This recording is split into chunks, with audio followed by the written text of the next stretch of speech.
The only problem with this is, like, as a guest, it has 3 spots. Oh, For some reason, weird. like that's the minimum number that it'll do.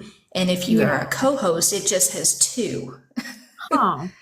Yeah, I'll have to look at that because I quickly did a search and it said if your activity status is turned on, then it should show you're live, and it was. So I don't know. I think we're all ready now. Okay, excellent. So, tell me a little bit about yourself and your book. Okay, yeah. So Just a little brief pitch. yeah, I started, I'd say professionally writing in the sense of like I've actually put it out there for the world about 3 years ago. But I've been just writing for myself for about 15 years. And I started this kind of, it's an interconnected series, but the books can be read as standalones. So my newest release is The Demon King's Librarian, and it just released yesterday. And Ooh. it's a plus size enemies to lovers, spicy romance with a demon king. So, and one of the reasons I wanted to write the series is a lot more representation out in the world, just because I haven't read it much myself. So I wanted to put more out there. Yeah, that's one thing. It's like when you're a plus size person, you don't get to read books about other plus size people. No. And it's just Hardly like, ever.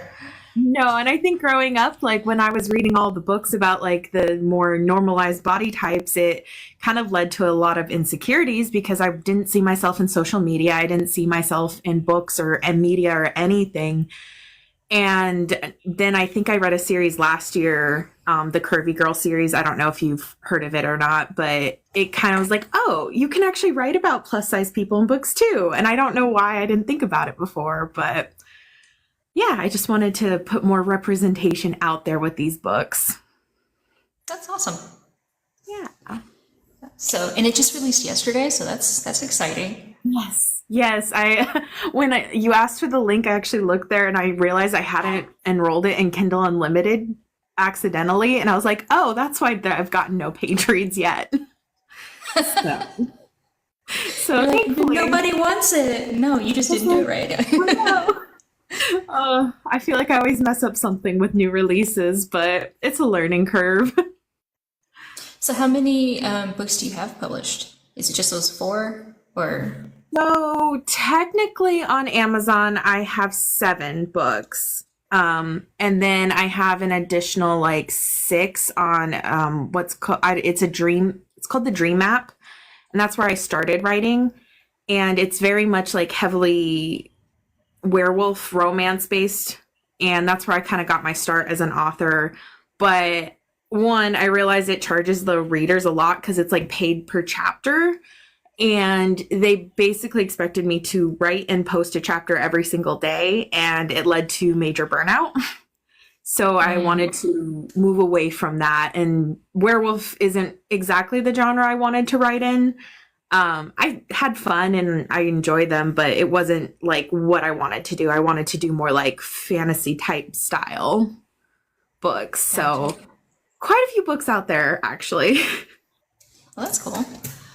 Okay, so let me pull up my questions that I have for you, and we can start going through those. Do you have a favorite book or books, and why? Yeah. So right now, I think my favorite book series is actually the Throne of Glass series by Sarah J. Maas. And I think, so it was interesting though, because I was talking to my friend, and one thing that I actually dislike about the series is each book is kind of like a slow ramp up, and then like halfway through it gets really, really good. But one of my favorite things about that series is the way you get attached to not just the main characters, but the side characters. And it's kind of, the characters aren't perfect in it and they make mistakes and they like learn to come back from the mistakes. But even then they're still not perfect. And it's just, I don't know, it's just an emotional roller coaster, and I relate to some of the characters pretty deeply, and it's been a good read. Okay, I have one of her books somewhere. Haven't started reading it yet, but I don't know where it went. Oh, right here. Yeah, I have A Court of Thorns and Roses. I have not started to read it yet. Is it connected to them, or are they separate? So they're separate series technically, but I think people are having theories with her newest because she is working on a third series right now, and people have theories about like the worlds being interconnected. But as a storyline, they are completely separate. Okay. And I feel like the ACOTAR series is a lot better if you like romance specifically, because it's a lot heavier with the romance versus the Throne of Glass series is a little more like epic fantasy with some romance thrown in. So, Okay. yeah. So I'll have to, I need to actually sit down and read the books that I have, because I have so many books on this shelf that I have not read yet. I was going through my bookshelf with a friend just a couple days ago because I told her, I was like, okay, I need to put myself on a book buying ban. And I like showed her all the books on my shelf that I haven't read. And she's like, holy cow, you have so many. I was like, yeah, this would probably last me months. Just too many. It's a problem. But then you go to the store and you see a book that you don't have yet. And Yes. I love to collect things in general, so it's like books are included in that. So if it's like a pretty cover or something I hear good things about, I want to buy it and collect it. And yeah, it's a problem. So I'll answer that question. I have a favorite book, but just like you, it's a book series. It's the Hollows series by Kim Harrison. Oh, I haven't read that one. Yeah, What's it about? It's about a witch that used to work for this service. It's like a bounty hunting service. But her boss hates her, and she actually gets a bounty put out on her. So then she leaves and tries to start over, but then people keep coming after her and trying to kill her. And she starts her own like bounty hunting service with a vampire that wants to suck her blood, but doesn't want to suck her blood because she's trying not to drink blood anymore. Oh, okay. That sounds fun. But she lives with her. I'll have to check that out. You said it's the Hollows series? Yeah. The first book is called Dead Witch Walking. Witch Walking. Okay, I'll have to add that to my list. Who knows when I'll get to it, because that list is insane, but... Well, it's a series of about 18 books, so... Yeah, it might be a minute before I get to that one. I actually have a tattoo of based on it. It's like got the fairies and stuff. Oh, that's amazing. I love that. Yeah. That was my first tattoo, and I was like, it's going to be crazy getting one about a book, but I still love it, so... Yeah, I've thought about getting a tattoo from like one of the quotes on Throne of Glass or something, but I actually don't have any tattoos yet because I'm picky. Like I like to change my hair and everything, so I'm just like, I gotta be sure about a tattoo. Like I want them, I know where I want them, but I need to be positive about what I get. Oh yeah, I think about tattoos for about a year or two before I get them, just to make sure that I don't change my mind on it between then. Yeah. Okay, next question. When did you first realize that you wanted to be a writer or an author? Oh, that was forever ago at this point, but it was actually in Were you like grade. a kid? Yes, I was in middle school and it was 8th grade. And funny enough, before that class, I hated reading. Like I would spark notes everything and just I hated it reading. But then I got this English teacher she was really good, and we read the book. It's called Breathe, and it's about like these ghost children who are stuck in a house. And I just really enjoyed the story. And then she would have us write like short stories. I think we wrote 2 or 3, and then it just kind of hit me. I was like, I want to be an author. Like, I love this. I love this book. I love writing these little things. And then I went and I think I wrote like 4 novels in high school, 1 each year. And they're looking back, they're all crap now, but I think it was good learning experience. But yeah, it just 8th grade, that story, and it just got me hooked. That's I wanted awesome. I think it was like I wanted to elicit emotions that the books have done for me. So then it was like, I want to do that for other people. And yeah. It took me a long time. I was 29. Oh. Because before that, I always had this idea that in order to be an author, you had to be super smart. It would take years and years to write a book. This was what I thought in my head, and it has taken me years and years to write a book. But that's just because I take breaks. Like I went Yeah. a whole year without writing. Yeah, it happens. I know for me, that was one thing is after going through college, I actually felt very discouraged for being an author. And I didn't write for 6 years after that because just the way my like professor worded it, it's like, oh, it's just such a slim chance. And like, you probably can't do it and you have to do it this very specific way. And then I think being opened up to the indie author world actually helped me understand like, I don't have to do it that specific way. And it got me actually trying again. Yeah. So, Actually, reading books got me to realize, well, this isn't actually all that hard. yeah. Because one of my ex-boyfriend's moms gave me a book, and she was like, "This is great. You should read this." So I read, and it actually only took me like I'm a slow reader. I know people can read books like really quickly, but to me, reading a book in like a week or two is actually pretty fast. Hey, actually. But so reading that book and then wanting the next one, and when I read something and like the characters do something, I'm like, well, why didn't they do this instead? Because that would have been so much smarter. Yeah. And so then I start coming up with scenarios in my head. Well, if they'd have just done this, and that would have been better, and then this would have happened, and then that's what sparked the wanting to write for me. Oh, that's so fun. I love that. Yeah, it's like having these stories in my head that really got me wanting to write it. But there's definitely times when I've read books that I was just like, why would you do this? Like, it'd be so much better this other way. Yeah. Okay. Well, as far as like when you are actually writing, do you have a certain process that you go through? Do you like write in certain times of the day on, do you set it aside for it, or how do you do that? Oh, that's a complicated question for me to answer, but I'll do my best. So right now, I kind of write when I have time and energy because those don't always coincide, unfortunately.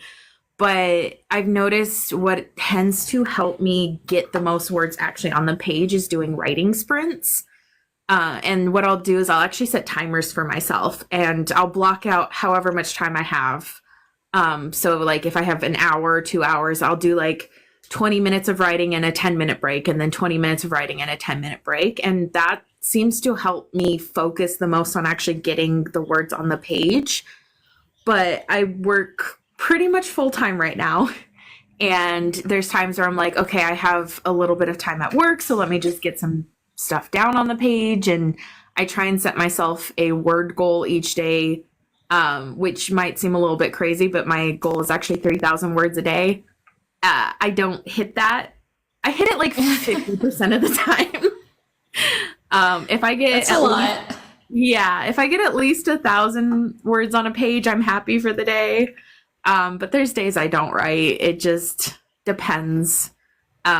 Because there's times where I'm like, okay, like yesterday I didn't write at all because I didn't get enough sleep because I stayed up too late for Halloween and had to wake up early for work still. And I was just too tired. I had the time, I didn't have the energy to write. So I was like, it's okay. We're just gonna be kind to ourselves and it's okay not to write today.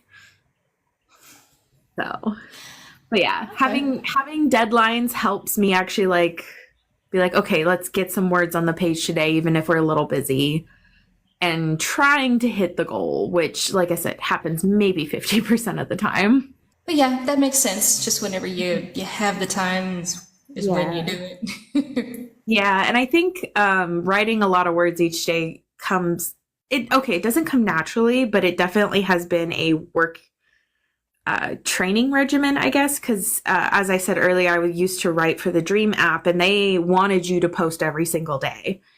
And I think it was about 2 years where at most I skipped 5 days of posting. And so I kind of got into this habit of like at least like 1,500 words a day because that's what was required, or like that's what they encouraged to make any money off of that site.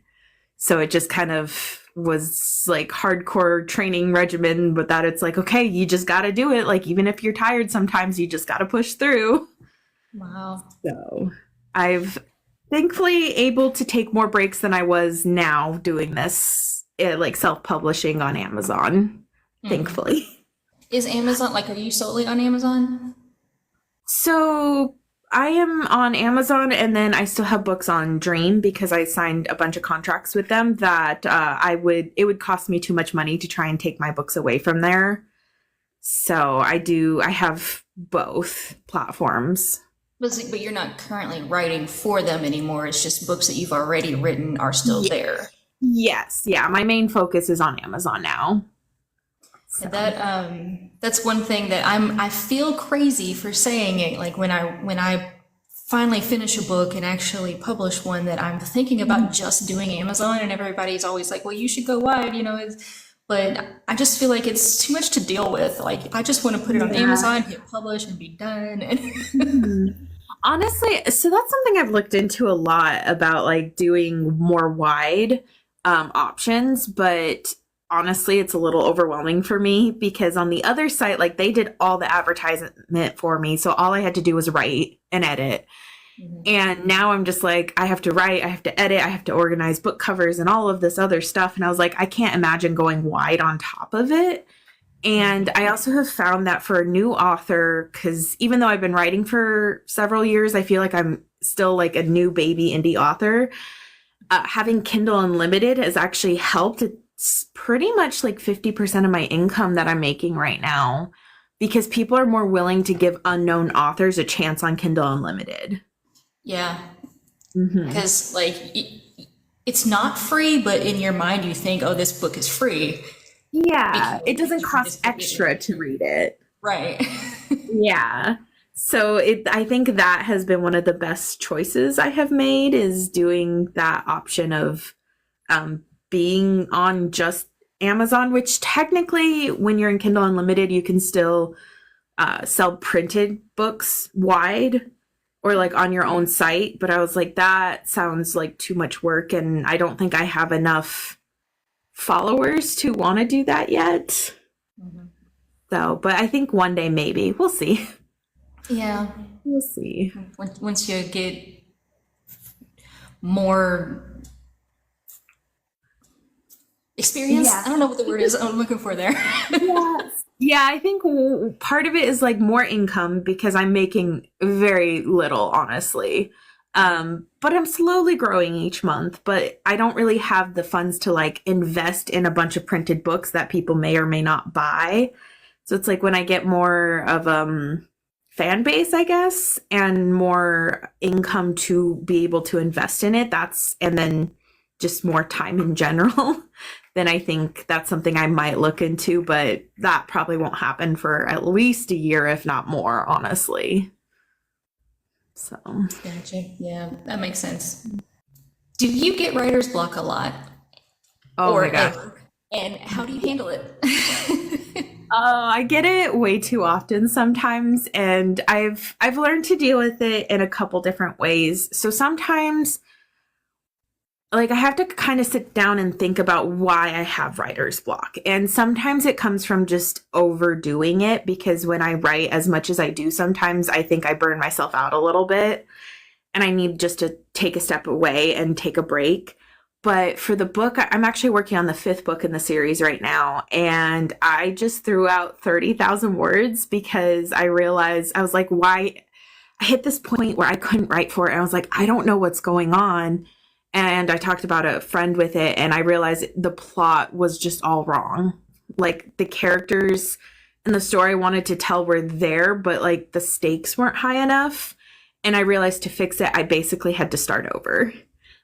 Usually I don't have to do that. Like, sometimes it's a matter of just like looking back and being like, okay, it's just this chapter isn't where it needs to be. Like, I need to start at a different point in the story, or skip this section, or just kind of look to see, like, is it because I'm bored with the story? Because if I'm bored with the story, the readers are probably going to be bored with the story.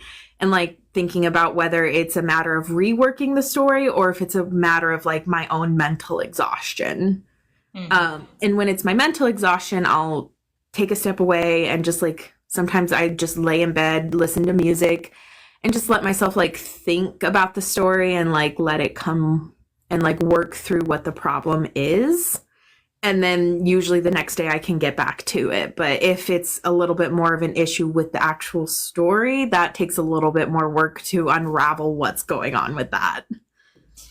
Yeah, I actually today finally figured out, I think, why I'm having such a hard time finishing the book that I started 6 years ago.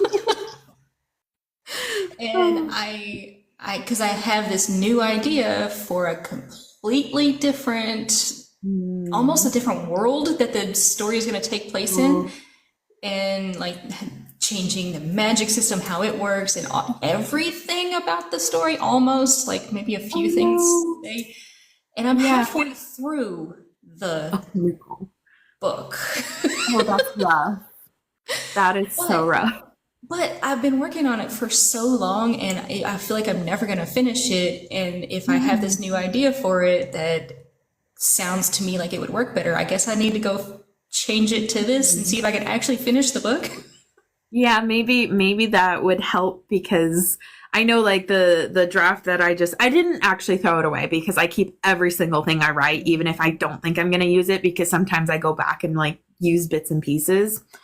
But I was just like, that is so many words, but I kept pushing and pushing and pushing. And I was like, something about this story doesn't feel right. And I was like, maybe if I push through until the end, it will be better. And the more I thought about it, I was like, no, it won't be up to my standards if I push through. Like, I need to rework the story and make it different, because otherwise I won't be happy with it. So changing the whole like world or everything. Oh, that sounds rough. It does. It sounds rough, and I'm scared to do it. But I mean, I'm going to keep it the way that it is too, and I'll change it in a new. So if it doesn't work out, I'll always have the original. Yeah. To fall back on and try to back to do it. You can always go back to the old version if it doesn't work out. I have made myself a promise that I'm going to publish a book next year. At some point in 2025, I will publish a book. So if that's what I got to do it, then that's what I got to do, right?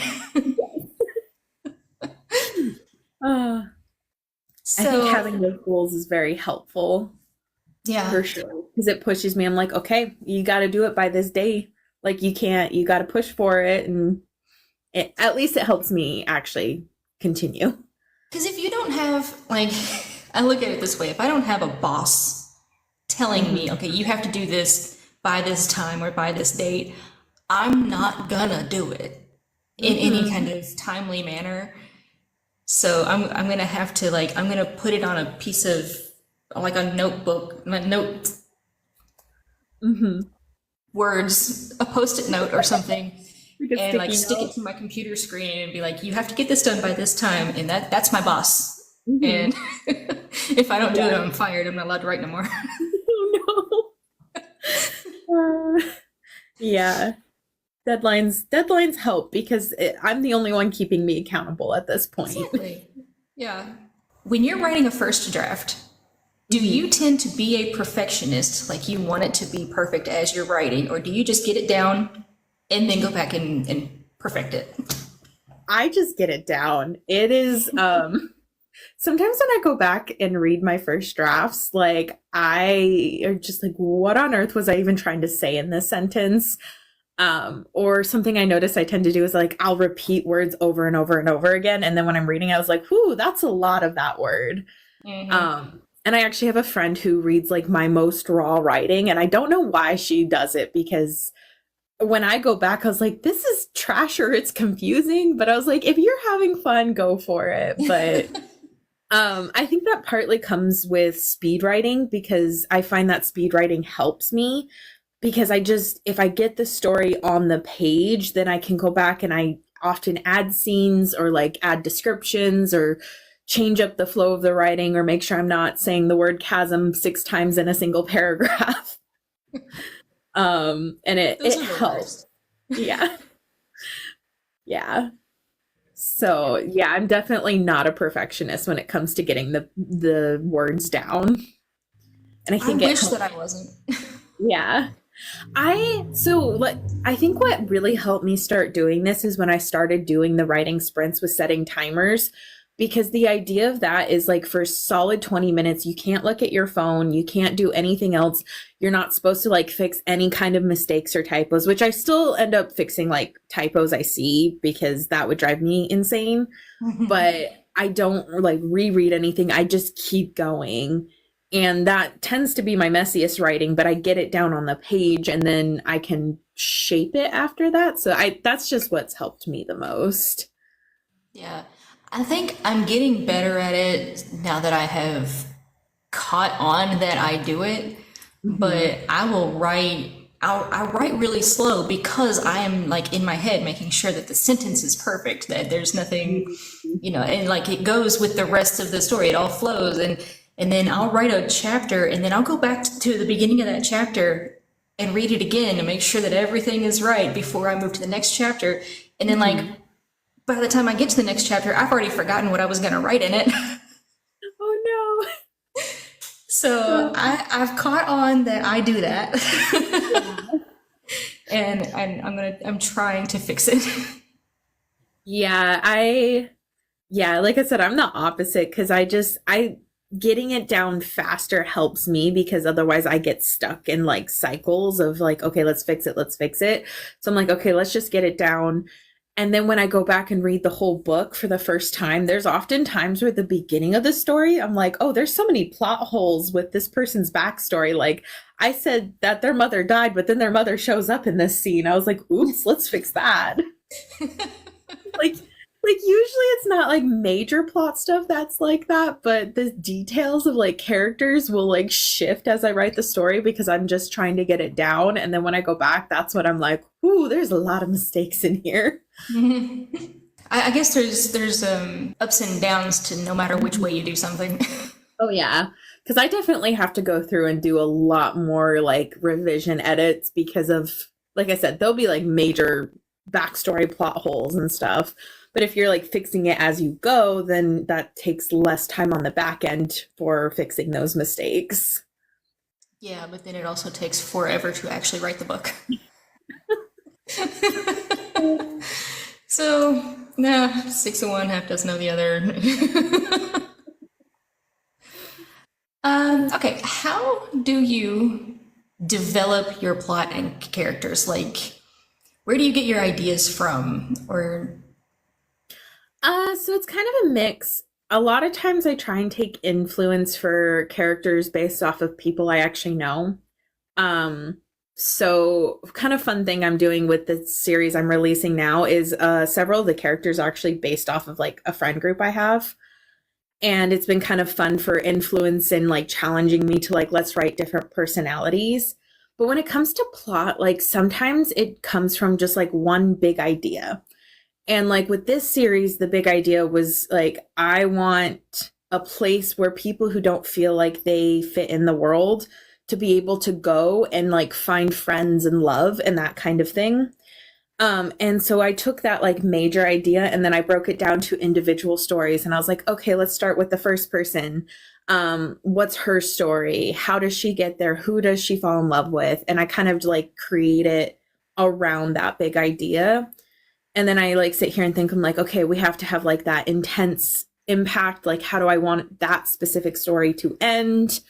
And then honestly, as I'm writing, I kind of fill in the gaps because there's times where I don't fully know until I'm in the scene, and I might think that the character's going to do XYZ and then they do ABC instead because they change their mind. Like, I don't always feel like I have control over the characters.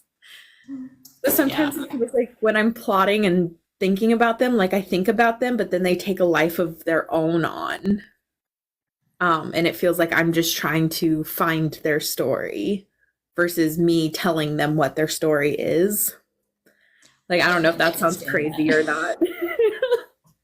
Some people are like, but you are the character. Like you're making it up. They should be able to do what you tell them to. And it's like, not always, not No, necessarily.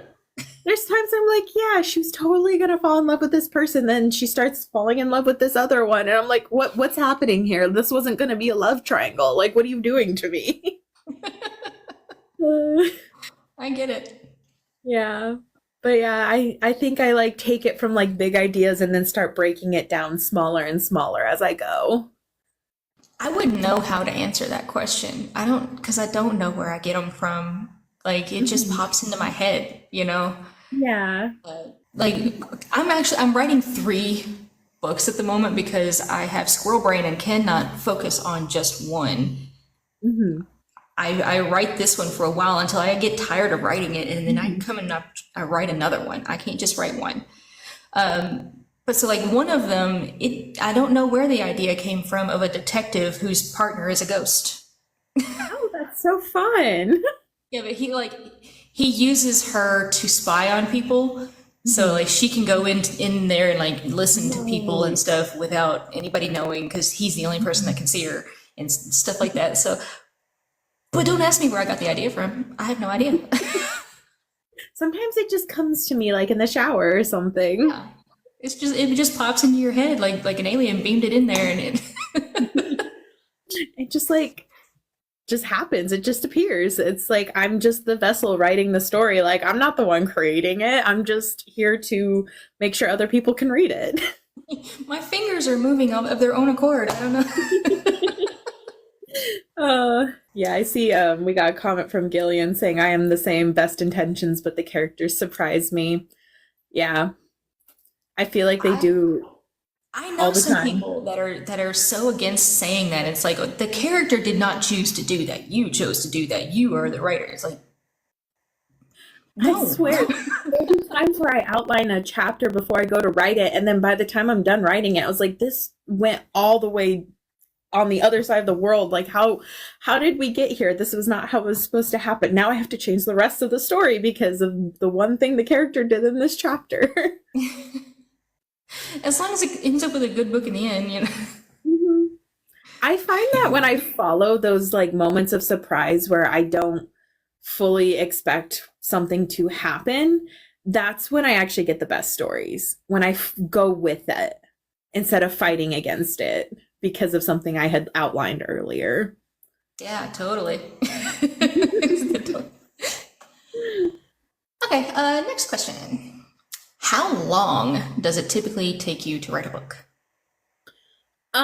So these books that I've been working on for the series, I've actually written most of them in 2 to 3 weeks. But Wow. they're shorter books, I will say, because they are around the 50,000 word mark. So they're significantly shorter. Longer books have taken me anywhere from 3 to 4 months, I'd say, depending on the length. But then I take more time to actually edit them. But the actual just writing and getting it down on the page, like I can actually do that pretty fast when I set my mind to it. Yeah, I was going to ask if that is for you to get done with your first draft or for it to be like finished and ready for publication.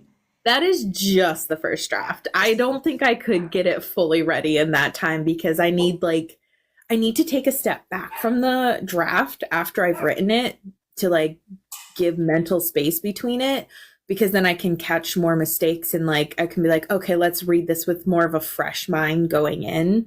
And then that process um takes me a lot longer, but I've been trying to rapid release, which is both good and bad for multiple reasons.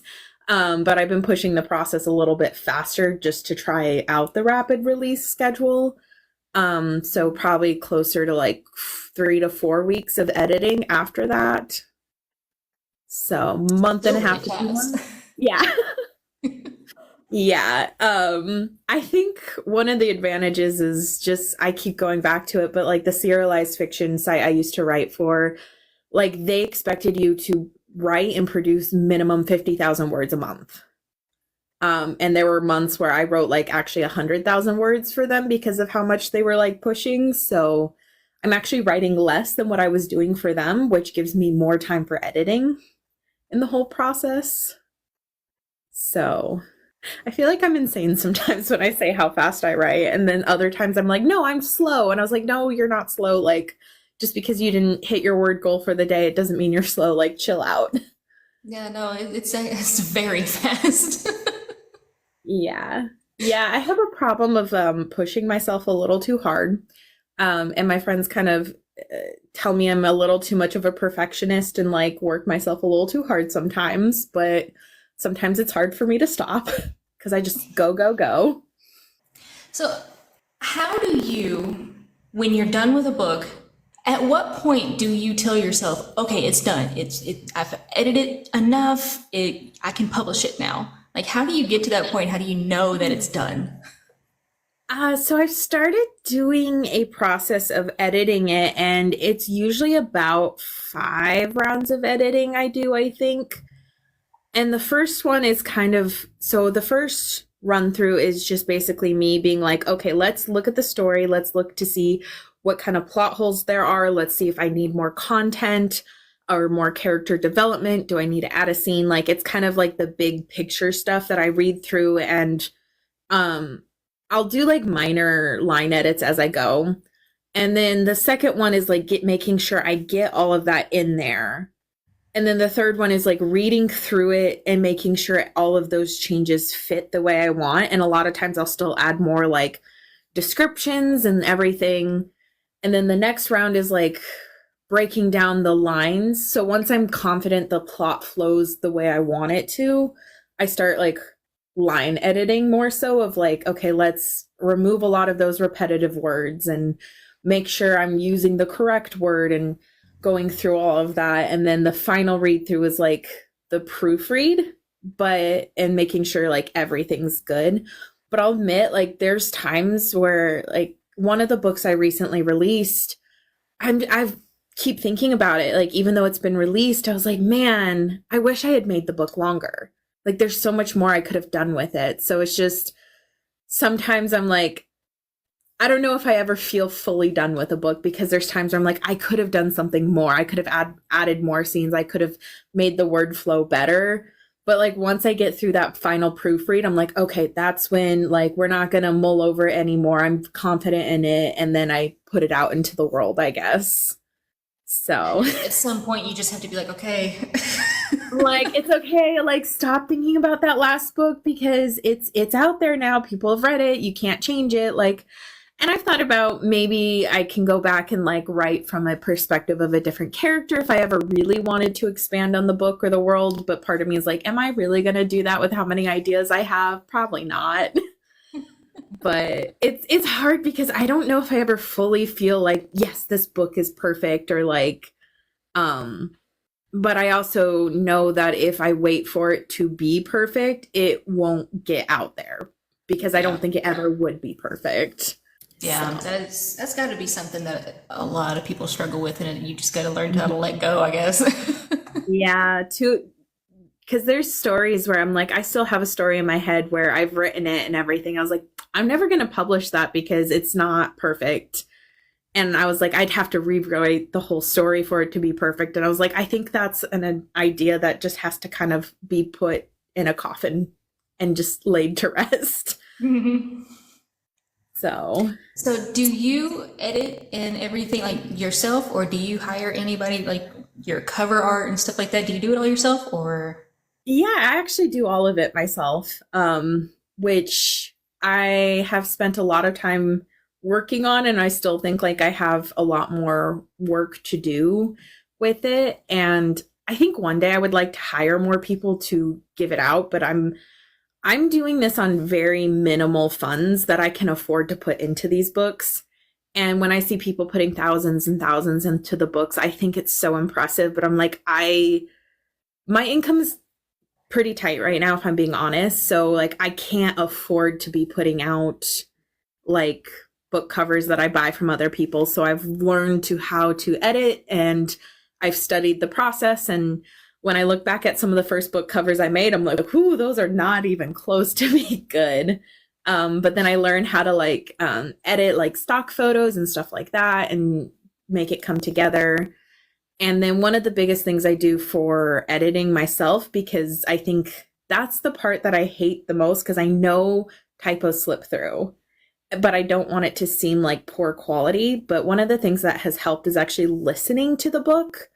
So I'll just use like something that's like it will generate the voice for me and like I'll listen to it, and that's when I can catch more mistakes because my brain isn't auto-filling it when I'm listening to the book. That makes sense. Yeah, I've looked at the prices of editors and stuff, and I obviously they charge per word, but if you have a longer book, it could be a lot. Eh. Well, and then I think the hard thing, like one of the first books I posted on Amazon, I looked into getting an editor for it, and it was going to be like $1,200 to get that book edited. And I'm kind of glad I didn't because that book has made like $20. And I was like, I'm thinking like you're never gonna make back that money unless you really blow up. yeah. And it's like there's ways to do it, and maybe I would be more invested in it if like I had the extra funds to put it in, but like $1,200 is a lot to invest in a book that ended up making $20. And like looking back, I was like, I kind of actually want to go back and do another round of editing because that was when I was still figuring out how to edit the books better. So I think the quality of that book is lower. And because of it, I don't promote the book, which also means the funds are lower. But I was like, I don't want people to read that book and then think that's the quality I produce and then not read my do a other. second edition on it. Yeah, that's what I think I want to do is at some point go back and fix it because I think the base stuff is good. It's just there's a lot more typos and stuff in it than I would like. And I haven't made the time to go back to it yet since I've been working on the new series. But something I've told myself is like doing those 5 rounds of editing and giving myself breaks in between has helped me do the self-editing. And then thankfully I have some friends who read the books after they're released and they'll tell me like, hey, by the way, I caught a typo in this. And then with the way Amazon works is I can actually fix the typo and re-upload the draft. I can't fix even traditionally published books have typos in them. Yeah. So I'm just like, and that's what I try and remind myself because there's been times where I was like beating myself up and my friend's like, I just saw a typo in a Brandon Sanderson book. Like he's one of the big authors. Like there's going to be typos. Like don't, just because you have a typo, it doesn't mean people aren't going to read your book. But the perfectionist in me is like, when I find out there's a typo in a published book, I was like, I'm trash. Nobody's going to read me. So it's just having those extra rounds of editing. And then I do kind of get a proofread from friends because they will read it after it's published and then let me know. And I have to just kind of be okay. Sometimes I'm like, there's going to be some typos and it's not the end of the world. Right. Because even when you hire editors, typos slip through. Right, yeah. Hence how Brandon Sanderson has a typo. Yeah. And like, thankfully, It still blows my mind. I know. I'm just like, how does that happen? You go through several eyes and it's not just your own, but I'm like, it's just a lot of words and it's easy. Like maybe they catch it, but then they forget to fix it or something and who knows. But thankfully I have a pretty good command over the English language. I think going to college, for writing specifically helped. So I feel pretty comfortable editing my own stuff because I know like I can be like, I forgot a comma here. And like I understand the mechanics well enough that I feel confident editing my own stuff. The biggest thing is just the typos that I'm unsure about. Yeah. Like it's just my brain autocorrects and I miss them. I had to actually republish my my fantasy story building notebook because I wrote who instead of how. And I didn't even notice it. My best friend noticed it because I had her going through it after I published it and it was printed and we got it. And she's like, isn't that supposed to say how? Yes, it is. So, yeah, Gillian, I actually heard that trick to change the font. And I tried that with my newest release and I'm hoping it has helped. I'm hoping I caught more typos by changing the font. So that was the first time I tried that trick and I'm hoping it helped. Yeah, that would work. And also the way that you said that you have the software that reads it out to you. Mhm. Yeah, because if it's not spelled right, it's not going to read it right. Yes. Or there's been times where it will like read a word and I was like, that's not the right word. And then I look and it's like I wrote a word that was similar to the word I was trying to write. And then I was like, let's actually fix this. So it's like it catches those kinds of things. Hmm. And That's it a helps. great idea. Mhm. It has helped the most, I think. And ever since I started doing the audio listen, I think I have caught a lot more typos and I feel a lot more confident putting my stuff out there without paying thousands for editors. Different question from your own books, but what are you reading right now? Oh, Somebody else's so book are you reading? I've I've been forgive me, I'm so bad with names, but I've been reading another indie author's book, Saint Dante Saint something. I'm so sorry. The book is Broken though, called Broken, and it's like a paranormal book that's set in a post-apocalyptic world. So I picked that up recently, although I will say I've been kind of in a bit of a reading slump this past couple of weeks, so I haven't read a ton. Uh-huh. But I've been trying to read more like indie authors because I want to support fellow authors out there because I know how hard it is to get readers. Yeah, same. I have a book from an indie author on my Kindle because when I did I think you commented on my video that I was asking for indie authors to tell me your book because I want to read some more. And I cannot remember what it's called. And on my Kindle, for some reason, normally when you like tap the top, it pulls up the menu where you can go back to your library. It's not doing it for me. Like it's stuck on this book, and I can change the pages. Like I can actually read it, but I can't go back to the beginning to see what the book is called, and I can't remember what it's called. Oh no. So I'm trying to find it on my post because they commented on my post. That's where I got it from, but I can't find it. I don't know what it's called, but it's about werewolves. That's so fun. Oh, I also I'm also kind of reading another book which I haven't been able to touch in a couple of days. It's called Song of Sirens and it's like an ARC read I signed up for. Hmm. So I've been trying to get through that, but that one's a little harder because since it's an ARC read, I can't read on my like normal device with the way it was sent to me, so I haven't been able to get through it as fast as I would have liked. Yeah, you have to have it on your computer. Either on my computer or on my phone. But I can't read it through like the app I read it through, so it's just a PDF file. So it's been a little harder, but I was like, oh, I signed up for the ARC read. Like I promise I'm gonna get through it eventually. So I think I just gotta sit down and like read it on my phone, but I don't like reading on my phone as much. So I did an ARC read, and she actually sent it to me, and I could open it on my Kindle. yeah, I do ARC read, or I've been trying to do some ARC readers, and I've been sending like an EPUB file so they can like download it directly to like their Kindle app and stuff. But this author, I think because she was doing watermarks to try and prevent pirating, because I know that's a big issue with ARC reads, it was sent as a PDF, so it's a little bit harder for me to actually read it the way I normally would. And then I forget about it because it's not in my reading app. And I'm like, I have to go separately to find the PDF file and remember the page. And yeah, I'm like, I'll read it. I promise. I haven't touched it in like a week. Do you have in your mind, like that you can think of an instance where you got like the best review from a reader or like a really, really good review from a reader?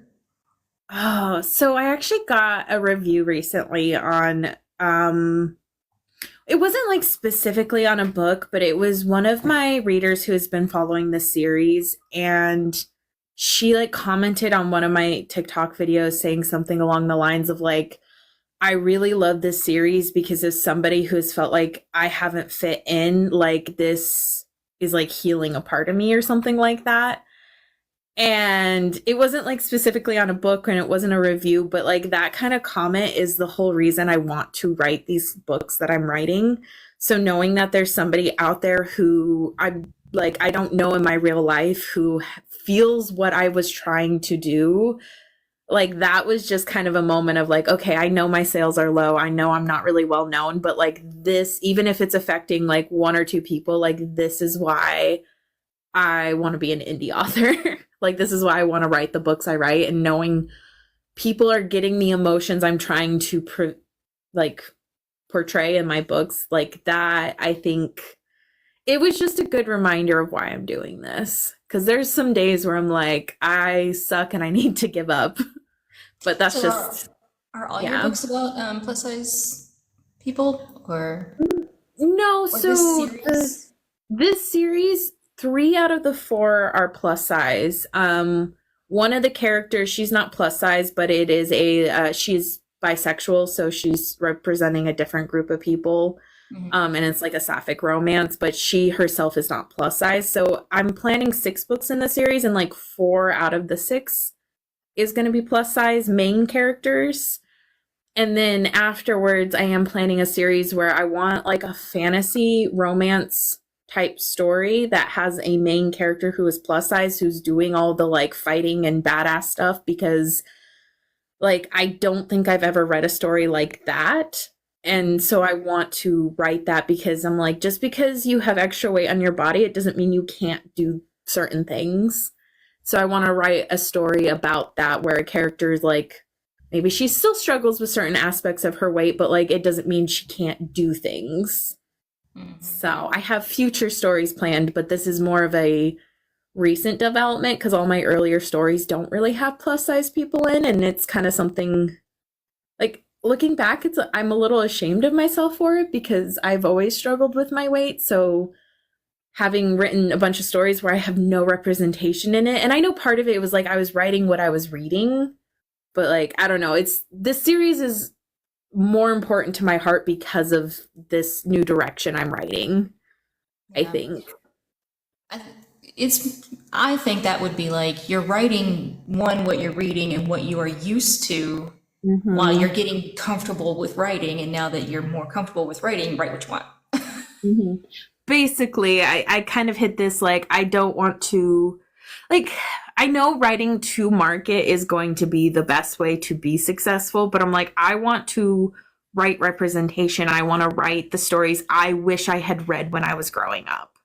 Mhm. Well, to a certain extent, I don't think younger people should read my books because they're pretty spicy. But like, even like when I was in my younger 20s and everything, like writing the books I wish I had been able to make me feel not so broken, I guess. Like Mhm. that's kind of my goal moving forward in my career, is writing the books that I wish I had read. That's awesome. Yeah. Writing to market, I have such a love-hate relationship with that idea.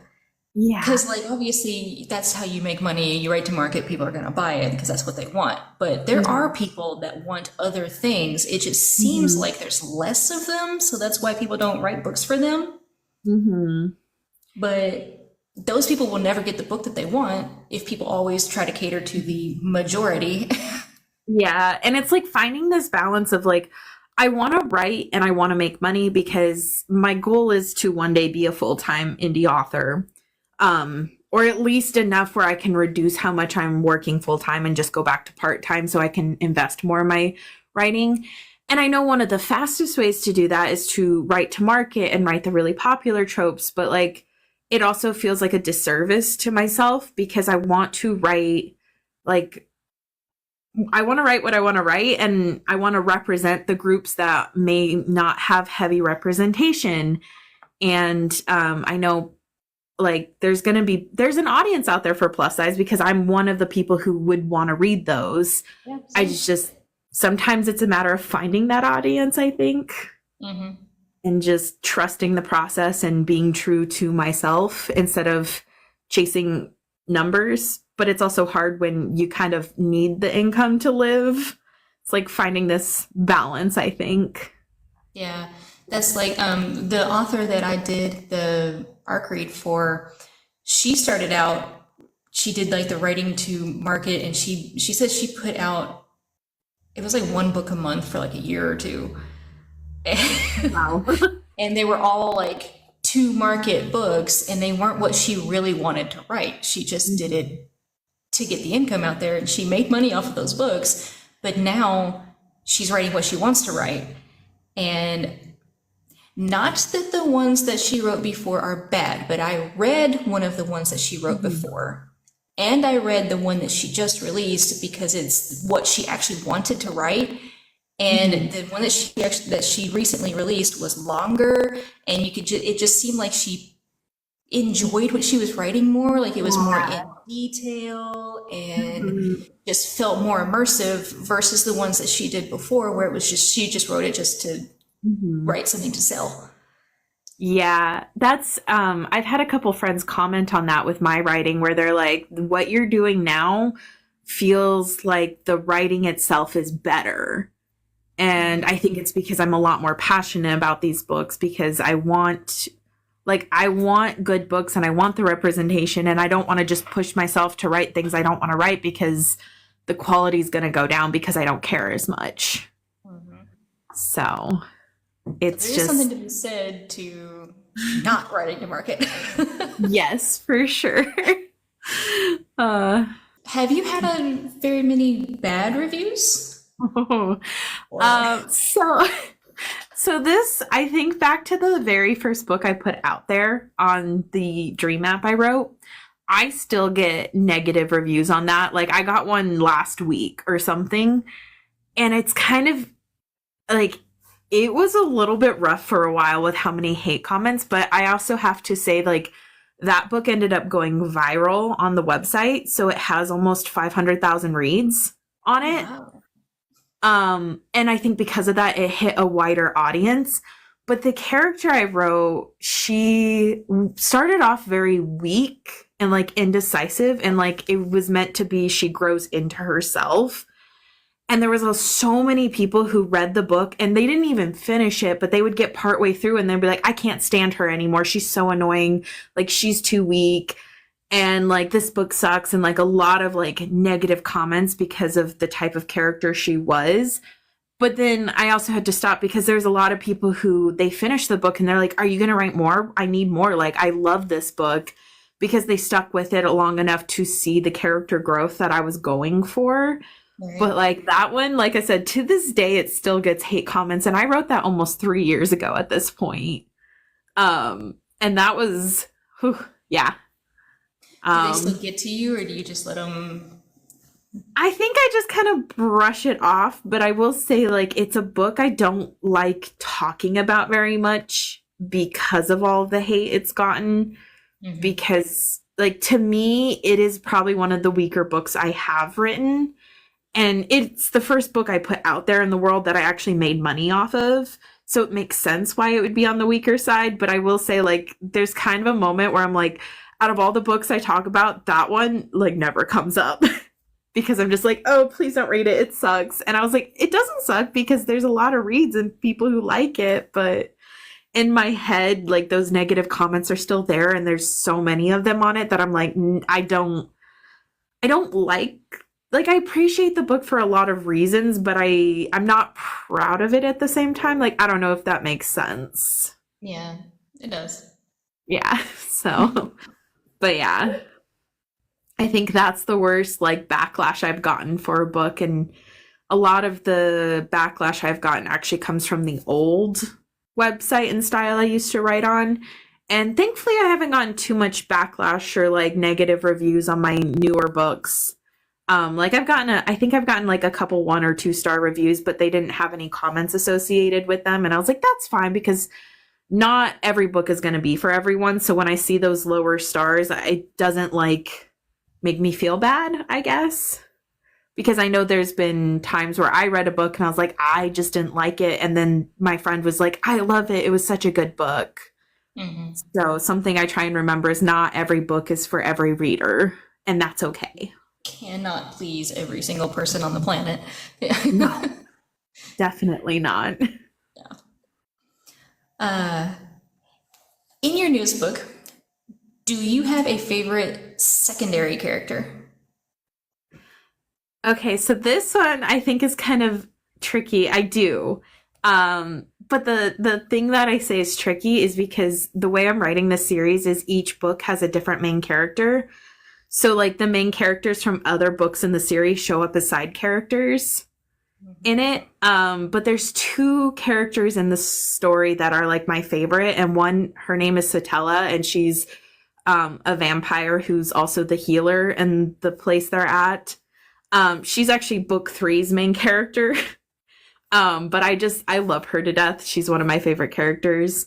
And then the second one, his name is Viridian, and he's kind of like this stoic demon who he's in charge. He's the master of the house. So he's very strict with rules and everything, but occasionally you get to see a little bit of a softer side, but even then it's not really that soft. But he's actually going to be one of the main characters in the sixth book. But like he is one of my favorite characters, and I think it's because he is very different from a character I wrote where it's like he's very harsh, but then like you get these small glimpses of him not being as mean as he seems. And so like he's one of the favorite characters I've ever written, I think. Cool. Yeah. Yeah, I have I have a character in mind that she's a secondary character, but everybody keeps telling me that she should be the main character because I seem to like her more. Interesting. So she's the main character's best friend, and Okay. I sort of made her be like the sarcastic comic relief almost. So I give Okay. her a lot of lines where she's being sarcastic, and it just made me really love the character. And yeah, like my friends that I have reading, because I have a critique group and we trade chapters, like I'll write a chapter and they'll write a chapter and then we swap them so that we can read and Oh, I love that. critique each other's stuff. But every single time they're just like, she should just be the main character. Oh no. Oh, Maybe I need to work on my main character more and make her more interesting, I guess. definitely something to consider. Yeah. But I also feel like people have a tendency to like those like sarcastic, like comic relief characters. Um, but I feel like it's almost a little harder to write them as, at least I find that it's harder to write those like sarcastic characters as the main character. And I don't know why, but it's like as a There would be side a whole character. lot of sarcasm in the whole book, I think. Is like if you're Yeah. inside their head, you would be hearing their thoughts, and Yeah. And it's like, it would are just they be going to a be lot. constantly sarcastic? Yeah. But I'm like, I don't know. Those kind of characters are always just fun because it breaks up like tension, especially if it's a more serious book or something. Um, but it's like, yeah, those sarcastic, because that's, I think, partly why, Satella, the vampire, is one of my favorite characters in the series, is because she is a little more sarcastic and a little more like, yeah, I'm just gonna call you out when you're not being when you're doing something stupid, basically. But like with her book, she's not as sarcastic when I actually wrote her because you see a lot more of her inside thoughts that aren't as sarcastic. But then I feel like she shows up differently in the other books. But I'm like, I feel like, I don't know. It's hard. That probably works because, like, um, yesterday, the person I was interviewing, Chance, he said, "Well, you should probably write a book from her point of view next." I'm like, yeah, I probably could. And then when you are in her head, you can probably figure out, okay, she's not actually always like that. Maybe it's a defense Yeah. mechanism. Maybe it's, Hmm. she actually has normal thoughts. And Yeah. Yeah, like that's one of my favorite things about when I went into Satella's book is like you actually see like she seems so like upbeat and like sarcastic, but then when you actually go into her head, you're like, oh, she's dealing with some depression. Like Mhm. she's not as like bubbly and sarcastic as she might seem. Like she has so many more layers that she hides from the world. And it was just really fun actually diving into her head a little more. Yeah. I need to just kick myself in the butt and actually write this book so that I can do that. Yes, that would be great. Because I think it's always fun to like go into other characters' point of view. Are you writing in first person or third person? So I write in first person. I Okay. just can't do third. I will Yeah. read a book if it's in third, but I would prefer that it wasn't in third, but I will read it Mm. anyway. Yeah. Yeah, I write Um, in first person as well. So then that's why I'm like, oh yeah, the spin-off works better for first person, and then it's fun to like get into the side characters' heads with mhm. spin-offs. I I guess I'm gonna try to change this because people don't like it, but I normally write in present tense. And Mm. I know most people prefer past tense. I personally think you should write what you're most comfortable writing in because I have read books that are both in first person and third person, and I think they're both good. And I think, like, I don't know, I guess if you wanted to appease the masses, you could switch, or not for third, I'm sorry, past tense and present tense. That's what we're talking about. Right. I read books in both past and present tense, and I personally don't care. Like, I like both because I think there's advantages to both. And I think writing what you're most comfortable with is maybe the way to go versus trying to appease the masses. And I think that's just because I have seen people who try and switch which tense they write, and then they end up slipping into the other one, which causes a Yeah. lot more issues for editing. But yeah, I I don't thought, understand the hate that present tense gets. Like some people are like, if it's in present tense, I just won't read it and stuff. I'm like, to me, you it's more know, immersive. I feel like I am the person. yes, yeah, because I one of the books I read most recently, it was in first or present tense, and I really enjoyed the book because I think it does things that I can't do as well when I'm writing in past tense. And I have learned that there's going to be somebody who said they're not going to read your book for a whole array of reasons. Like I've seen people like if it has a prologue, I won't read the book.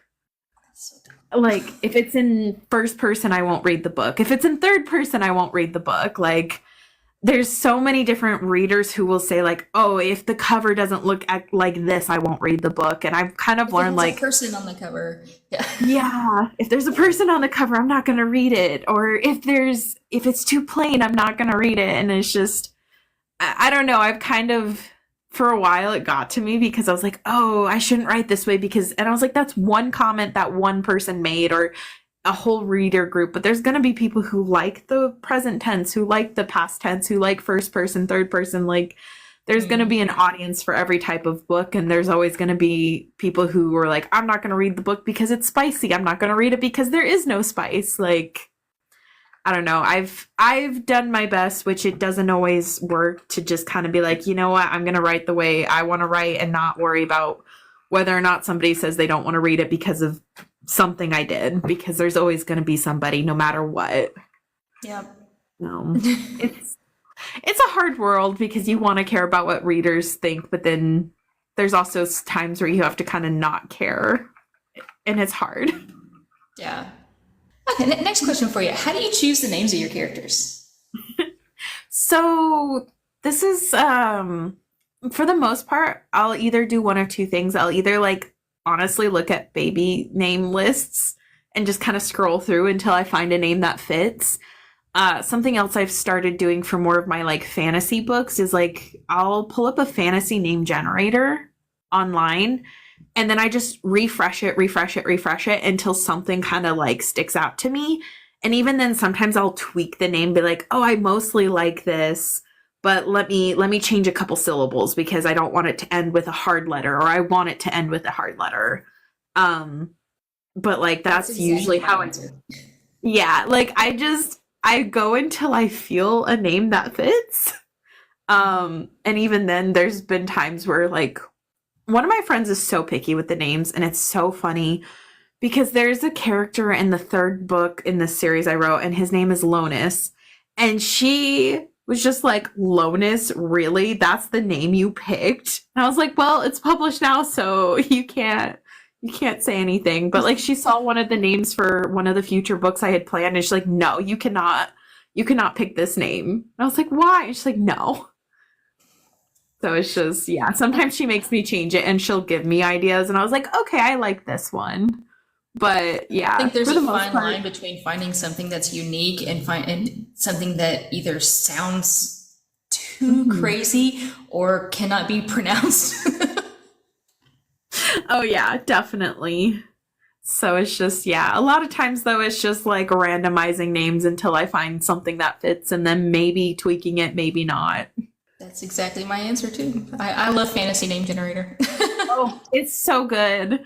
Especially because I try and avoid like more regular names in my books when I'm writing like fantasy or paranormal romance. Just paranormal romance, kind of like I'm okay with bleeding more with regular names, but especially for the fantasy world I'm writing in, I was like, I can't have characters named Mary. Like, that just doesn't make George, sense. or, yeah. Yeah. That's exactly my thought process too. Like, I am not putting any kind of what we would consider a normal name Mhm. into a fantasy book. It just doesn't make any sense. No. It's like it would just stand out like a sore thumb. hmm So, okay, I like these two questions. What do you think is the best thing about being an author? Oh, I think one of the best things is okay. I'm gonna say two things if that's okay. One thing is being able to create my world that's in my head and bring it to life, and like actually being able to see my book in physical form, or like just creating these moments that I'm like, oh, like I did that. And the other thing is connecting with my readers because I have or like being able to discuss my books with readers or like hearing their opinions when like they connect with a character. That is one of my favorite things about being an author, is knowing that like my book made an impact on somebody's life in one way or another. Yeah, that's a good answer. I like that. What do you think is the hardest thing about being an author? Oh, the hardest thing is trusting the process, or like trying to get people to read the book while not getting discouraged. Because I think there's I go through up and downs. Like I feel like it's a cycle in a month where it's like I'll have these highs of like I just released my book, or I just got a sale, or like a positive comment. And then there's those days where it's like there's no sales or anything. But yeah, I think one of the hardest things is just like wanting my books to be read by people, and not like obviously money is a factor, but it's like not the main reason. Like I just want the books I put so much work into to be read by a wider audience, and like not always being able to do that, I think is one of the hardest things for me, because it's just like I want the world to see my books, and there's only a handful of people who are seeing them right now, and like knowing I spent hundreds of hours on a book for only like a handful of people to read it is kind of a disappointing feeling. But I think that's one of the biggest struggles I face. Yeah. I think I'll answer my own questions. The best thing about being an author? Mhm. Staring at my computer screen and hallucinating vividly. Oh, I love that. I love that so I much. saw that answer somewhere, and I'm gonna use that one till the end of time because I think it's awesome. That is amazing. I love that. But to me the hardest thing is just actually doing it. Oh, yeah. I can have those vivid hallucinations in my head, but actually putting them down on paper is different. I understand that. Like I said, there was like 6 years where it's like there were times I would start to write something, but it would barely get past a couple paragraphs.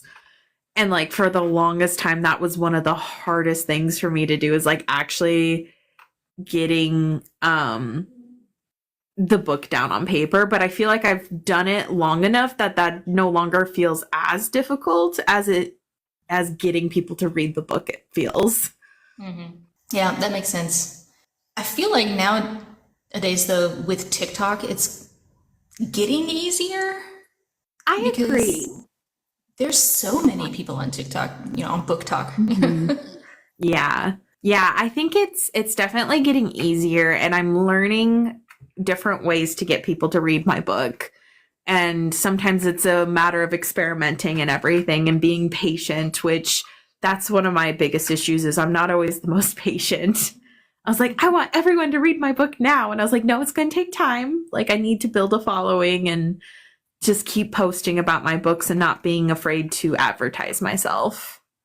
Mm-hmm. But that's a struggle because I'm not used to advertising myself. Yeah, you definitely gotta just get rid of the introvert tendencies Mhm. and Oh yeah, that has not been easy. it's But I was like, definitely not.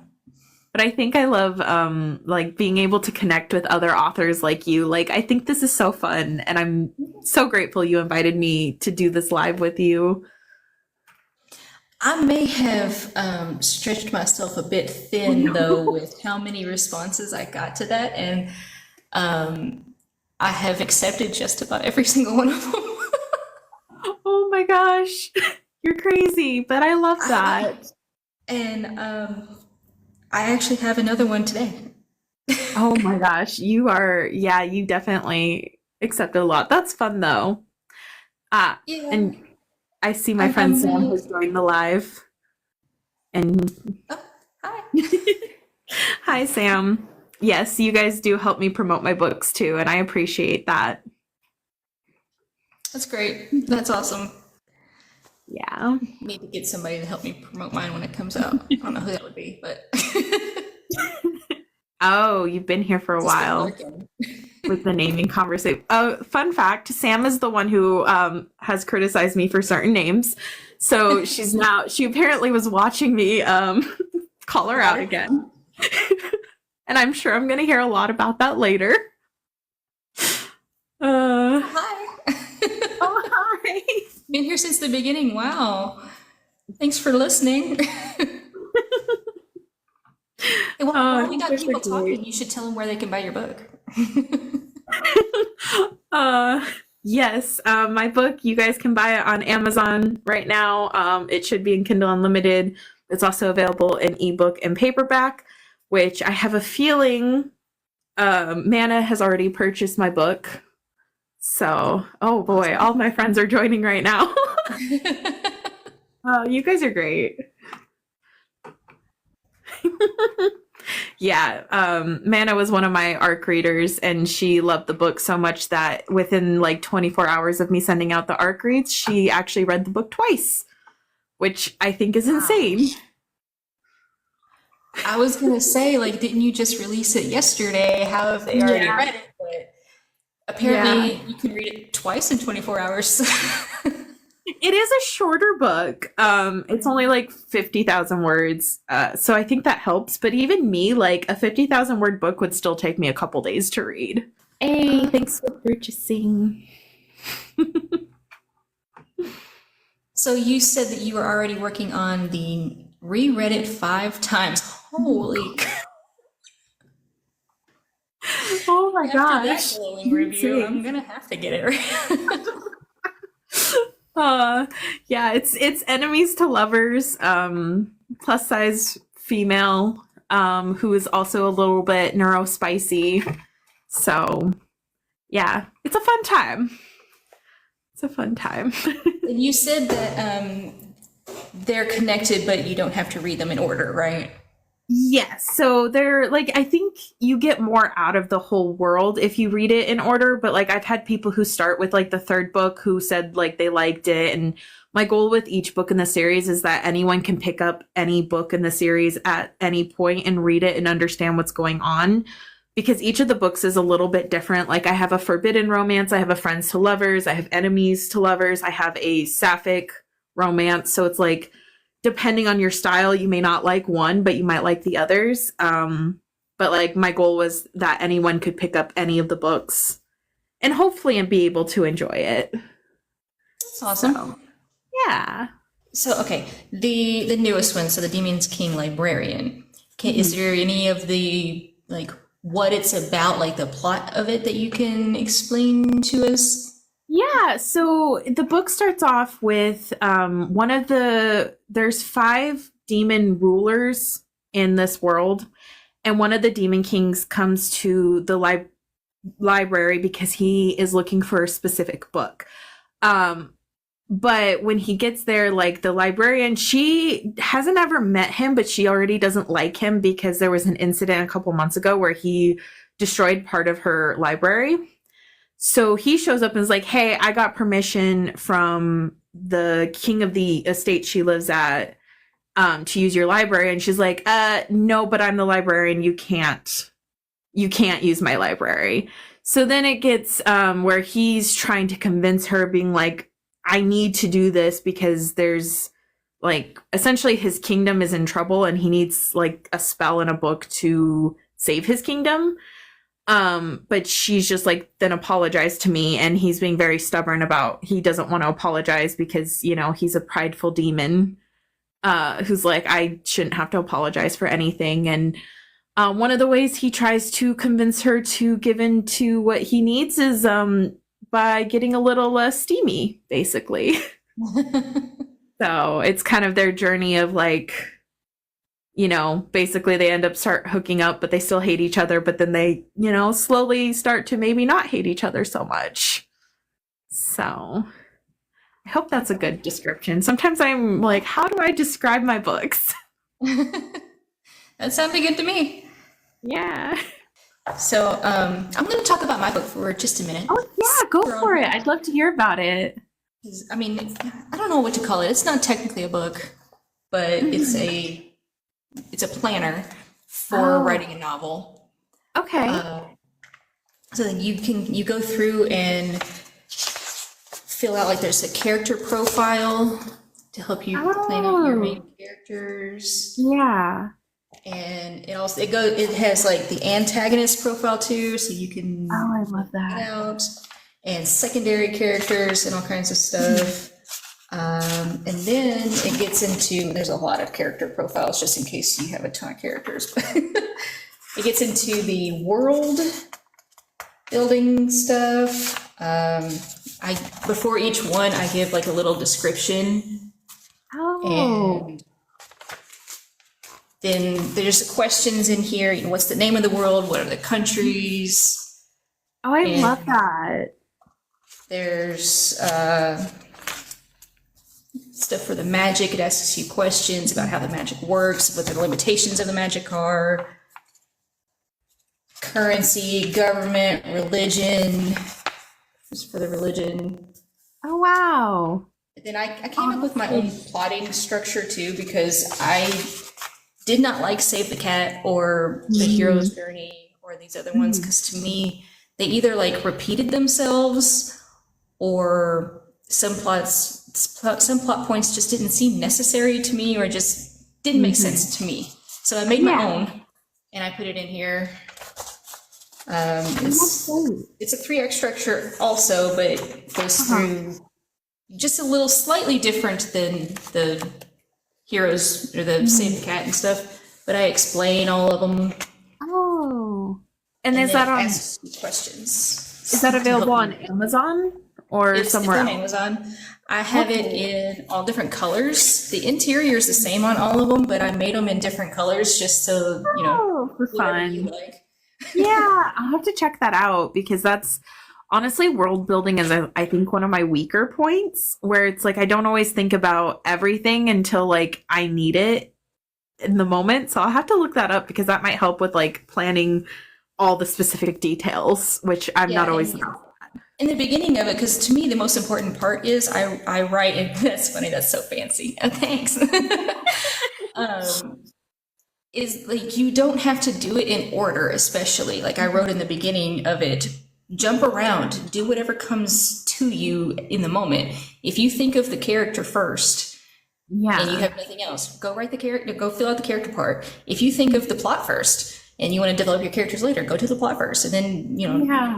And if something doesn't pertain to you, just leave it blank. I'll definitely look that up after this because for the next series, it's a little bit more complicated than what I'm writing now. So I think that might be helpful. But I think that was all I had, unless you had anything else. Not anything specific. I think you covered it very thoroughly of the whole writing process and everything. And I think it was so much fun. And This has been fun. I love doing these. I may yeah, have this is stretched sweet. myself thin with them, but I love doing them. Oh, I'm not gonna lie, like you doing this makes me want to like see if I can try and do this or something, just You because I think should. it's fun talking to other like authors and indie authors and like hearing about people's different processes. So I might actually see put some feelers out there, see if anyone's interested, because this was fun. Hmm. Maybe you can Um, take some of mine off my hands. I hope they go well, and even if you're stretched a little thin, though. Yeah. But I think that's so fun. Okay. Well, I'm gonna go ahead and get off of here because I have like Okay. a little while before I have to do another one of these. Yes. Well, thank you so much for inviting me. I appreciate it. Bye. Bye.